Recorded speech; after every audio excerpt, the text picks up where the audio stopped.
안녕하세요. 아침의 광장 손지민입니다. 올해로 창설 60주년을 맞은 중앙선관위가 채용 원칙을 무너뜨리고 최대 위기를 맞았습니다. 가장 공정해야 할 이곳에서도 기회 평등이 없었다는 사실에 국민적 공분이 일고 특히나 청년들의 허탈함이 큽니다.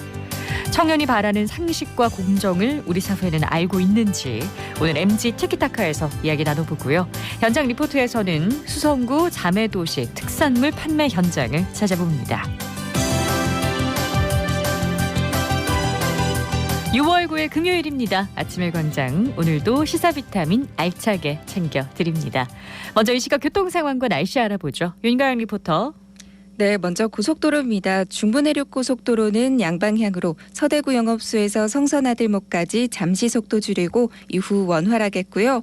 경부고속도로 위로는 서울 경기 지역에서만 정체되겠는데요. 이외 지역은 제속도 내서 지나실 수 있겠습니다. 이어서 시내도로입니다. 대구대학교에서 대구대 정문 방향 구간입니다. 1차로 곳곳에서 맨홀 뚜껑 열고 작업 중인데요. 통제에 따라 차선 변경 미리 해주시고 안전사고에 유의해 주시기 바랍니다. 아양로 파티마 삼거리에서 공고내거리 방향으로 교통량 많겠고요. 국제보상로 위로는 중앙내거리에서 서성내거리 방향으로 신호 2번 받아 지나겠습니다. 마지막으로 날씨 전해드립니다. 초여름 더위가 계속되겠습니다. 오늘 낮 기온은 어제와 비슷하겠는데요. 대구 31도, 안동 29도, 포항 28도까지 오르겠습니다. 현재 대구의 기온은 21.8도, 습도는 68%입니다. 지금까지 서한나였습니다.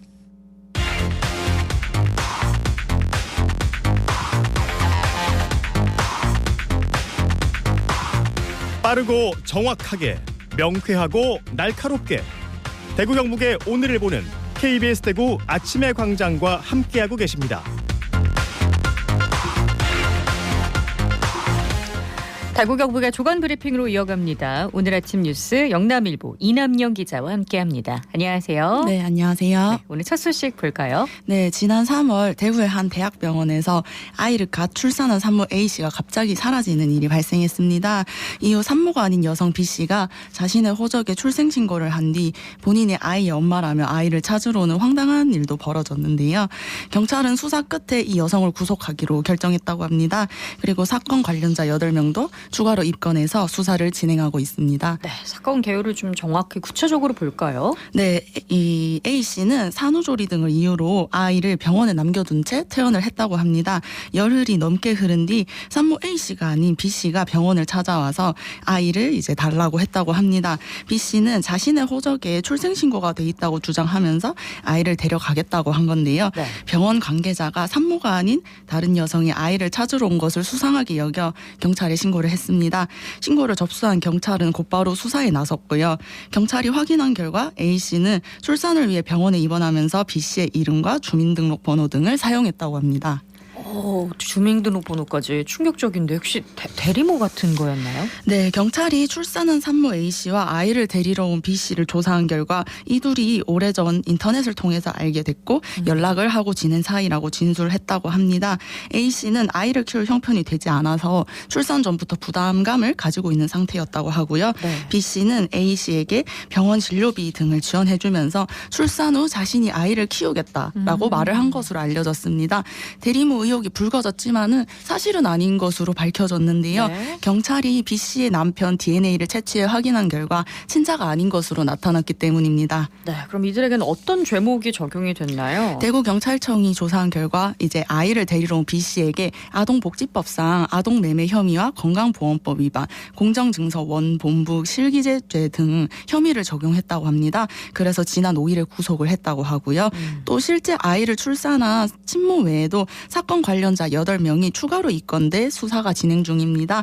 이들은 허위 출생신고 등의 과정에 공모한 정황이 발견이 됐고요. 참 황당하면서도 씁쓸한 사건이었던 것 같습니다. 네, 8명이나 관련이 되어 있다고 하니까 꽤 큰 사건인데요. 아무쪼록 좀 모두가 웃을 수 있는 마무리가 됐으면 좋겠네요. 다음 소식 보죠. 네, 경찰청의 전세사기 특별단속 중간 결과가 발표됐습니다. 대구에서는 총 69건이 적발이 됐고 103명이 검거됐습니다. 전국적으로 전세사기 공포가 커지는 만큼 관계 당국의 조사와 대응도 계속 이어지고 있는데요. 네. 하지만 아직 국민들의 불안감을 달래기에는 부족해 보입니다. 대구 부동산 시장에서는 빌라로 대표되는 비아파트 기피 현상도 덩달아 심화되고 있는 양상입니다. 네. 실제로 자료를 확인한 결과 올해 1월에서 4월 사이 매매와 전세 거래량이 전년 동기에 비해 반토막이 나면서 거래 절벽 현상을 보이고 있습니다. 대구의 이 사기 피해 대책, 전세 사기죠. 피해 대책 위원회도 구성이 됐죠. 네, 그간 정의당의 전세 사기 상담 창구를 통해서 상담을 의뢰한 피해자들이 대책위를 구성하고 어제 출범 기자회견을 열었습니다. 대책위는 단기적으로 피해 당사자 피해 상담과 지원 그리고 정부와 대구시의 대책 마련 촉구와 함께 장기적으로는 특별법 보완 입법과 제도 개선을 위해 나서겠다라는 입장을 밝혔습니다. 이들을 지원하기 위해서 정의당 대구시당과 민변 대구지부, 대구경실련과 참여연대도 힘을 보태기로 했습니다. 그렇군요. 다음 소식 볼까요? 네, 대구 수성구 법물동의 생활자원회수센터에서 처리 용량을 초과하는 생활쓰레기가 나오면서 쓰레기 더미가 배수로까지 점거하고 있다고 합니다.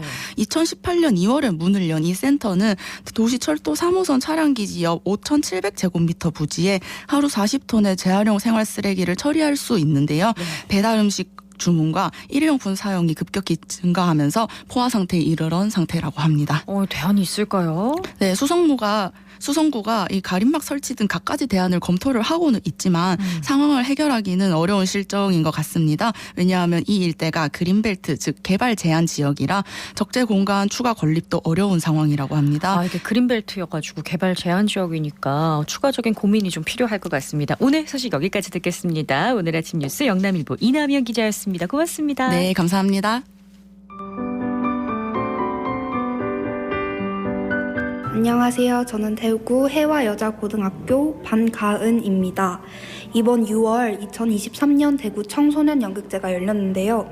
저는 연극제에 2반이라는 무대를 준비했습니다. 제가 맡은 역할은 무대미술과 부장이고요. 친구들과 합을 맞춰보는 데 있어서 친구들의 의견도 계속해서 충돌이 생기고 연출이 처음이라 우여곡절이 굉장히 많았는데 그래도 결과적으로는 멋진 연극을 만들 수 있게 되어서 뿌듯합니다. 저 같은 경우는 꿈이 무대미술 쪽이라서 연극에 평소에도 관심이 많았는데 학교에 이런 동아리가 있다고 해서 이 동아리에 지원하게 돼서 연극에 대한 관심이 좀 더 커진 느낌입니다. 저는 앞으로도 무대미술가가 되기 위해서 열심히 그림도 그리고 연극 같은 것도 많이 보면서 무대를 더 알아갈 계획이고요. 이번 연극제가 저의 꿈의 시작의 무대가 될 것 같습니다. 대구 청소년 연극제가 6월 10일까지 진행되는데요. 저를 비롯해서 많은 청소년 친구들이 열심히 준비했으니 많은 관심 부탁드립니다.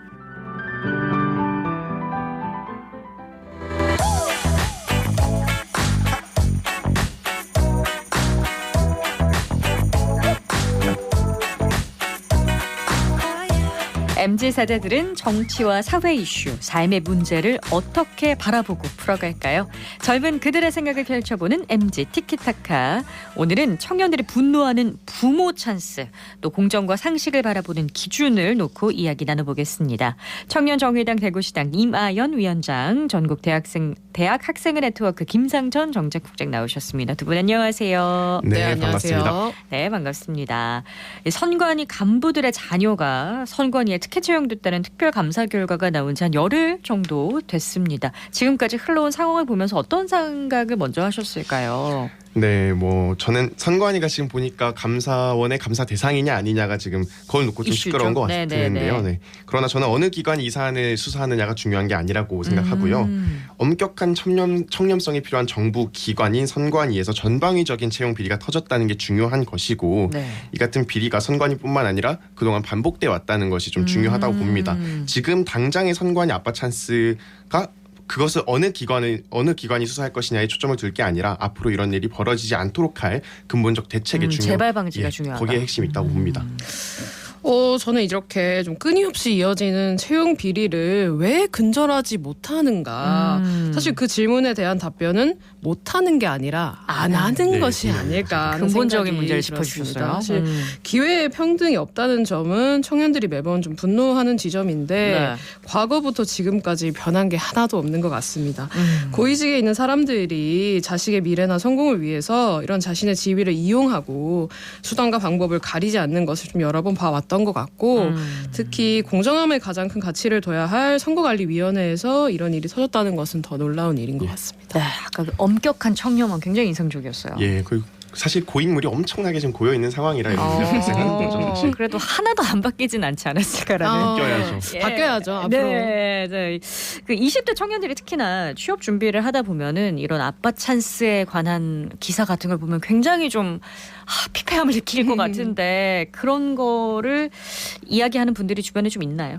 예, 저는 일단 사범대 학생이다 보니까요. 네. 사립학교 재단의 비리 문제를 많이 접하게 됩니다. 네. 예, 사립학교 재단 이사장의 자녀 친인척이 이제 채용된 일이 뭐 이런 것들이 사립학교에, 네. 하루 이틀 일이 아니라고들 하고요. 부모 찬스 채용 비리 이런 일들을 겪으면서 힘 빠진다, 분노한다는 얘기를 주변 선배 교사분들로부터 숱하게 들었던 것 같습니다. 근데 사실 문제가 있다는 걸 알면서도 불이에 드러내면 당할까봐 쉬쉬하는 게 현실이고요. 대학 다니면서도 좀 느낀 게 부모 지인 찬스로 논문을 쓴다거나 인턴을 한다거나 교내 산단에 취업을 한다거나 뭐 이런 사례들이 덜어 있는 것 같고요. 이게 하나하나 다 스펙이 되고 결국 취업에 유리하게 이어지기까지 하니 청년 대학생 입장에서는 좀 매우 중요한 삶의 문제로 좀 다가오는 것 같습니다. 그리고 이제 청년들이 사실 이력서 쓰고 자소서 쓰고 면접 보고 굉장히 좀 지난한 과정들을 많이 거치잖아요. 네. 또 매번 최선을 다해서 좀 준비를 하지만 뭐 정작 기업에서는 왜 떨어졌는지조차도 알려주지 않고 청년들은 이런 과정에서 자신들을 떨어뜨린 이유라도 좀 제대로 알려줬으면 좋겠다고 이야기를 합니다. 네. 그 이유는 당연히 자신들에게 최소한의 피드백이라도 좀 받고 싶다는 그런 바람일 건데요. 좀 분명한 탈락 사유를 확인을 해야 납득할 수 있고 그래야 공정한 채용이 가능하다고 생각합니다. 그래서 저는 이것이 좀 지극히 상식적인 요구라고 생각이 들거든요. 그런데 이런 상식적인 요구나 바람조차도 좀 반영되지 않고 있는 현실이 있는 것 같습니다. 기업 인사팀에서 이 방송 꼭 들어야 될 텐데요. 네, 맞습니다. 이 시대를 살아가는 청년들이 공정에 더 민감할 수밖에 없는 근본적인 이유가 있을까요? 예, 제가 좀 말씀을 드리면 사실 네. 저는 공정담론이라고 여겨지는 거에 그렇게까지 크게 동의하지는 않는데요. 좀 그래도 좀 말씀을 드려보자면 네. 공정하다라는 착각이라는 책을 보면요. 네. 이제 부모가 얼마나 자녀 양육과 교육에 의지를 가지고 있냐, 열의를 가지고 있냐, 그리고 얼마나 좋은 환경을 조성해 줄 수 있느냐가 자녀가 얼마나 노력하느냐의 여하조차도 좌우를 한다고 합니다. 얼마나 비참합니까? 과거에는 개천에서 용난다 했는데 노력조차도 좋은 부모를 둔 자녀에게 더 쉬운 일이다 보니 사실상 계층 이동의 사다리는 없는 것이고 이런 현실을 이겨내서 그래도 내가 노력을 해보겠다 하는데도 공정과 상식의 붕괴로 노력으로조차 이제 뒤집을 수 없는 벽이 있다는 것을 깨달았을 때 삶을 열심히 버텨내고 있는 청년 대학생들이 어떻게 사실 분노하지 않을 수가 있겠습니까? 이번 선관위 이슈 마찬가지라고 생각합니다. 저는 이 사회가 너무나도 치열한 경쟁 시스템이 계속해서 끊임없이 좀 작동하는 사회가 됐기 때문인 것 같습니다.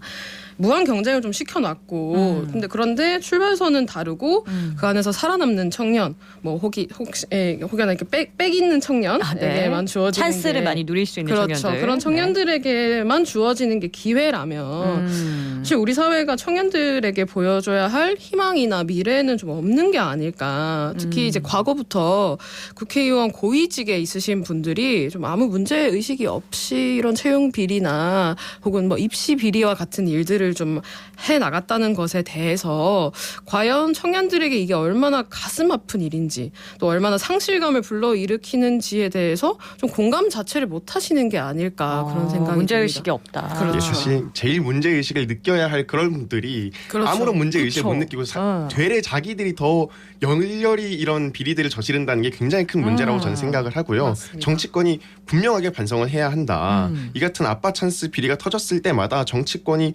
자기가 사실 이런 비리의 당사자였고 또 뭐 상대당의 어떤 그 정치인을 깎아내리기 위한 정쟁의 무기로서 이 비리 문제들, 아빠 찬스 문제를 사용했을 뿐 진정으로 이런 우리 사회의 해묵은 대물림 문제를 해결하기 위해 어떤 노력을 해왔는지 좀 의문입니다. 시스템에 문제가 있는데 그 누구도 이 시스템 문제 건드리지 얘기하지 않는 거고요. 저는 제가 볼 때는 못하는 게 아니고 정말 그 말씀해 주신 것처럼 안 하는 것이다 그렇게 생각을 합니다. 자기들이 거기에서 수혜를 받고 있으니까요. 그렇죠. 그렇습니다. 그러면 이 시스템 문제를 한번 얘기를 해볼까요? 어떤 문제를 지적하고 싶으세요? 일단은 채용 비리가 터지면 한동안은 좀 굉장히 시끄럽습니다. 근데 점점 무슨 일이 있었지 하고 잊혀지는 약간 이야기도 좀 많이 본 것 같고요. 네. 현재는 이제 구체적인 처벌 법안이 없는 것이 현실이고 채용 비리는 이제 구체적인 위법 행위로 정해져 있지 않고 좀 많이 보셨을 텐데 관련 사안은 업무 방해죄로 법정에 네. 가고 있습니다. 이 상황에서 위법 행위자들, 뭐 이렇게 입시 비리를 행한 네. 행위자들 혹은 이제 채용 비리를 행한 행위자들은 업무를 방해한 수준으로 좀 다뤄지고 피해자는 이게 채용 지원자가 아니라 법인이 되는 상황. 그러니까 이제 회사 자체가 되는 상황인데요. 여기서 이제 법정에 인사팀장 같은 분들이 나오셔서 저희는 채용 업무를 방해받지 않았습니다. 하면 이 채용 비리가 약간 죄가 되지 않는 무마되는 상황이거든요. 분위기가 좀 그렇죠. 형성이 그래서 되죠. 국회에 청년 법안으로 채용 비리 처벌법이 올라와 있는데도 논의조차 좀 진행이 되지 않았고요. 가장 필요한 것은 채용 비리를 법률로 명문화해서 좀 죄가 되게 만드는 것이 아닐까 싶습니다. 근데 저는 사실 이게 죄가 되게 하는 게 필요하다고는 생각을 하는데요. 네. 더 큰 차원의 얘기를 해야 된다고 생각합니다. 사실 이게 업무 방해죄가 적용이 돼도 네. 다른 피해를 받은 응시생들은 사실 피해자로 인정받지 못하기 때문에 구제가 어렵잖아요. 구제가 어렵죠. 처벌을 강화하는 것도 필요하지만 네. 방지 제도를 수립하는 게 더 중요하다. 그런 생각이 들고요. 저는 더불어서 사회통합 지표처럼 부모 찬스, 대물림 관련한 통계를 내는 것이 좋은 방법일 수 있겠다는 생각을 합니다. 이런 불법적인 영역에 관한 정보들부터 특목고 명문대 진학률 비교처럼 합법의 틀에 가려져 있는 구조적 대물림과 불평등에 관한 정보도 충분히 제공하는 통계가 필요하다고 생각을 합니다. 이런 정보들이 언론을 통해서 지속적으로 제공이 되면 문제 해결을 촉구하는 사회적 요구나 노력이 강해질 것이라고 생각합니다. 통계가 쌓이게 되면 아무래도 뭐 처벌법도 당연히 강화가 될 수 있을 이슈화될 거고, 수 있는 거죠. 이슈화될 수 있는 가능성이 높겠네요. 자, 지금 아까 얘기가 나왔는데 채용 절차법 개정안 일명 공정채용법을 정부와 여당이 추진을 하고 있거든요. 요거 좀 살펴볼 텐데 청년들이 바라는 정을 또 상식에 많이 근접했다고 보시나요? 이제 채용 과정에서 네. 점수나 순위 조작 등 이제 부정행위를 저지르면 지시자와 수행자를 모두 처벌하고 채용 비리, 강요 행위에 대한 처벌도 현행 과태료에서 실형으로 강화하는 내용이 공정채용법의 네. 내용인데요.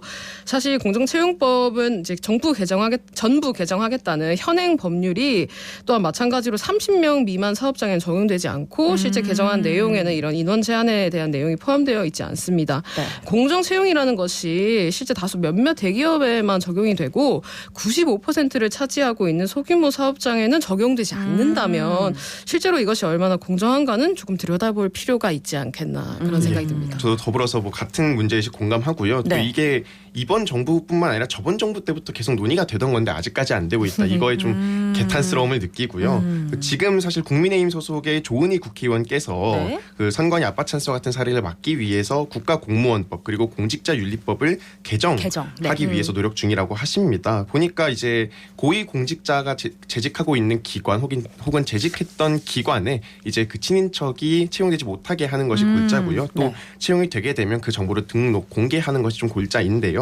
당연히 필요한 법이라고 생각이 들고 청년 대학생 입장에서 환영할 만한 법이죠. 네. 근데 사실 이러한 목소리와 더불어서 관련 범죄의 처벌 수위가 높아지고 또 채용 비리와 관련한 사회적 관심과 비판의 목소리가 강해져야지 제가 볼 때는 이 문제가 진정으로 만족할 만큼 해결이 될 것 같아요. 아무리 처벌을 해도 사회적으로 사실 정치인들은 비난받는 게 더 두려운 거잖아요. 그렇죠. 아무리 범죄로 처벌을 받더라도 다시 정치적 생명력을 부활시킬 수 있다면 두려워하지 않을 겁니다. 저는 그게 좀 핵심이라고 봅니다. 저는 이 공직자 윤리 강화는 당연한 시대적 흐름이기 때문에 아까 이제 이만희 위원장이 얘기한 것처럼 잠깐 반짝 이렇게 논의를 할 게 아니라 좀 1년 내내 그렇죠. 국회가 국민들 계속해서, 여기에 대한 네. 사실 아예 정치적 생명을 부활할 수 없게 해야지 그렇죠. 그런 분위기를 만들어야지 해결된다고 봅니다. 그렇습니다. 이게 분노가 세상을 바꾼다는 얘기 우리가 많이 하잖아요.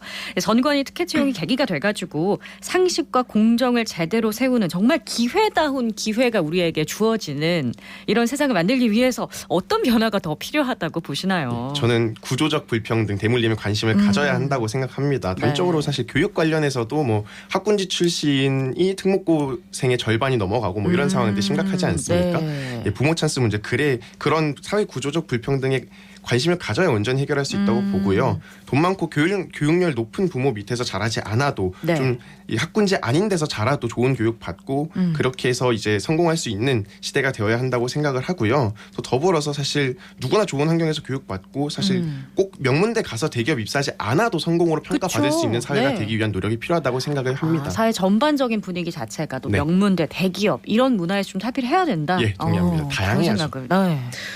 일단 우리 사회가 양극화 문제가 굉장히 심각한데요. 네. 이제 말씀해주신 것처럼 명문대 가서 대기업 입사하는 청년들뿐만 아니라 다양한 청년들의 의견이 반영되는 정말 정치, 공감합니다. 네 그렇게 되었으면 좋겠고요. 특히 노동 문제에 있어서는 현재 네. 저임금, 중소기업, 플랫폼, 프리랜서 노동자 등 다양한 이게 노동 문제들이 있는데 네. 이런 노동 문제 속에서 청년 노동자들의 목소리를 어떻게 사회적인 대화에 반영할 것인가 좀 고민해야 하고요. 상식과 공정이라는 어젠다 굉장히 요새 많이 얘기하고 있는데 그 어젠다가 자신을 대변해 준다고 생각하는 청년은 그리 많지 않는 것 같습니다. 요즘 또 은둔형 청년들, 소외받는 청년들이 네, 죠 니트 청년들도 많은데 이런 사회와의 소외감 그리고 불안정한 노동 환경 속에서 상식과 공정은 좀 어떤 실천과 변화를 가져와야 하는지 더 깊게 고민해야 할 때가 아닌가 정말 싶습니다. 공감합니다. 네, 실체적인 고민이 좀 필요한 시간이 예, 아닌가라는 맞습니다. 생각을 다시 한번 해보게 됐네요. 자, 오늘 MG 티키타카 청년정의당 대구시당 이마현 위원장, 전국 대학 학생회 네트워크 김상천 정책국장과 함께했습니다. 두 분 고맙습니다. 고맙습니다. 감사합니다.